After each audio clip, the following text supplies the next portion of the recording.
ಫುಲ್ಲಪ್ಪ ಯಾರಿಗೆ? ನನಗೆ ಲವ್ ಯಾರ ತಗೊಂಡ್ ಹೊಡಿತಾಳ ನಮ್ಮ ಅವ್ವ. ಮತ್ತೆ ಯಾರು ನುಣಿಸದಾಗ ನಾ ಎದ್ದು ಬರುವಾಗ ತೆರಗ ಬಡಿತ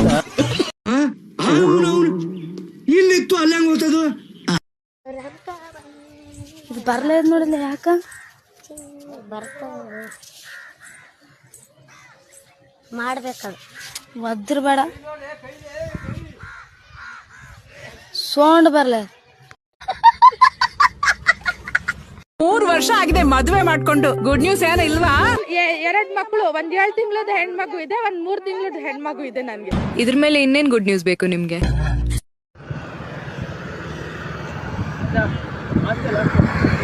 ನಿಮ್ಮ ಅಮ್ಮ ತುಲ್ಲ, ನಿನ್ನ ಅಕ್ಕ ತುಲ್ಲ, ತುಳ್ಳಿ ಮಗನೇ